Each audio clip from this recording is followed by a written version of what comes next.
Hi friends, आज की कहानी का नाम है वेरी सैड लव स्टोरी। तो चलिए कहानी तरफ चलते हैं। मेरा नाम आर्यन है और मुझे प्यार 18 साल की उम्र में ही हो गया था। शायद वो मेरा आखिरी प्यार भी था। यह कहानी तब की है जब मैं क्लास 12 में था। मुझे शुरुआत के प्यार में ना कुछ पता था ना नहीं हमें उनमें इंटरेस्ट था। मेरे सभी दोस्तों के पास गर्लफ्रेंड थी और उनमें से कुछ दोस्त मेरा मजाक भी उड़ाते थे। ये कैसा लड़का जिसके पास गर्लफ्रेंड ही नहीं। फ्रेंड्स, मैं कहानी आर्यन की बता रही हूँ जो 18 साल की उम्र में प्यार में पड़ गए थे। तो चलिए दोस्तों नेक्स्ट पेज की तरफ चलते हैं। कहानी आपको बहुत ही इंटरेस्टिंग लगेगी फ्रेंड्स, लेकिन मैं उनकी बातों को इग्नोर कर दिया करता था क्योंकि मुझे ये सब चीज़ें टाइम पास लगती थी। वो कहते हैं ना कि ऊपर वाले ने हर किसी के लिए किसी न किसी को बनाया है। शायद मेरे लिए भी उसने किसी को भेज रखा था। धीरे धीरे वक्त बीतता चला गया और मैं 12 पास कर दिल्ली आ गया। उसने अपने आगे की पढ़ाई के लिए। आज मेरा ग्रेजुएशन का पहला क्लास था तो मैं बहुत खुश था अपने क्लास को लेकर क्योंकि वहाँ पे नई नई चीज़ें सीखने को मिलेगा। तो फ्रेंड्स देखिए आर्यन कितना खुश था। क्या उसके ग्रेजुएशन के दिन उसको कोई गर्लफ्रेंड मिलेगी? तो चलिए कहानी के नेक्स्ट पेज पे आपको ये जानकारी मिलेगी। तो चलिए कहानी नेक्स्ट पेज पे चलते हैं। अपने दिमाग में सारी बातें सोचकर भी मन मन मुस्कुराए जा रहा था। तभी सामने से आती एक खूबसूरत सी लड़की से मैं टकरा गया। उसके हाथों से सारे बुक्स गिर गए। मैं सब कुछ भूल कर बस उसी को देख रहा था। भाई ये तो फिल्मी वाला डायलॉग है ना दम। तो चलिए कहानी नेक्स्ट पेज पे चलते हैं। उसकी आंखें और उसका आवाज़ इतना मनमोहन था कि बस उसमें खोस आ गया। तभी उसने कहा हेलो ध्यान कहाँ है, मेरा बुक उठाओ। मैंने कहा सॉरी सॉरी सॉरी। उसके बाद वो क्लास में चली गई। उस वक्त पहली बार दिल में कुछ गुस्सा होने लगा। तब अजनबी लड़की के लिए मैं अपने क्लास में पूरा दिन उसके बारे में ही सोचता रहा।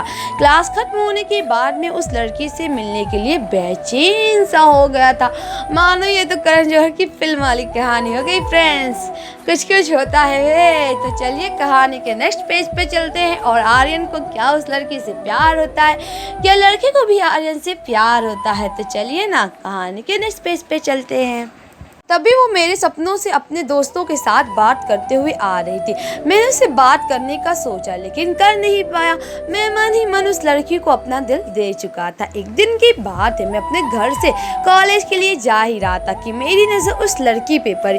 मैं भागता हुआ उसके पास गया और मैंने उसको हाय बोला। फिर कुछ देर हम दोनों में बातें हुई। हम दोनों अपने क्लास में चले गए।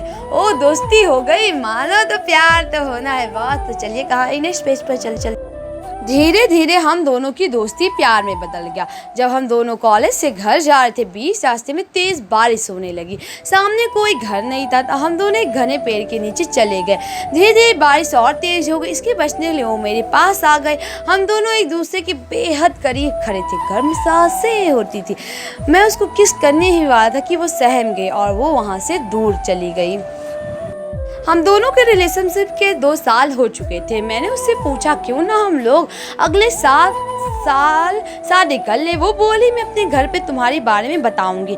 लड़का खुशी खुशी अपने घर चला जाता है। उधर लड़की की बातों को सुनकर उसे कहते हैं कि तुम उस लड़के से दूर रहेगी। लड़की कहती है मैं उसके बिना नहीं रह पाऊंगी, लेकिन उसके घर वाले उसकी बात नहीं सुनते। उस लड़की का फ़ोन छीन लेते हैं और उसका कॉलेज जाना बंद करा देते हैं। लड़का उसका फ़ोन ट्राई करता है लेकिन फ़ोन स्विच ऑफ होता है। 2 दिन बाद जाने के बाद लड़का घबरा गया और उसके घर चला गया।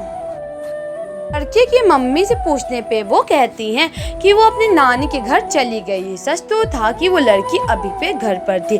लड़का रोता हुआ घर चला जाता है। पूरा दिन उसके बारे में सोचते रहते। वक्त बीतने के बाद लड़के के घर वाले उसका शादी करा देते हैं। फिर 1 साल बाद उस लड़की को एक पत्र लिखती है जिसमें वो अपने साथ हुए सभी बात उसको बताती है, लेकिन तब बहुत देर हो चुका था। लड़का पागलों की तरह रोना शुरू कर देता है। कहता है मैं नहीं जीना चाहता तुम्हारे बिना। इतना कहते ही वो गिर जाता है। कहानी यही समाप्त होती है दोस्तों।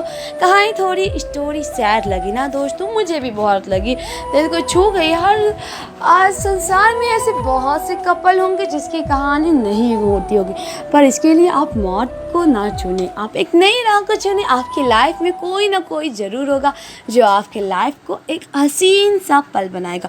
तो दोस्तों प्लीज़ मौत का रास्ता ना चुने। आज के के लिए बस इतना है, मिलते एक नई कहानी के साथ। बाय बाय दोस्तों।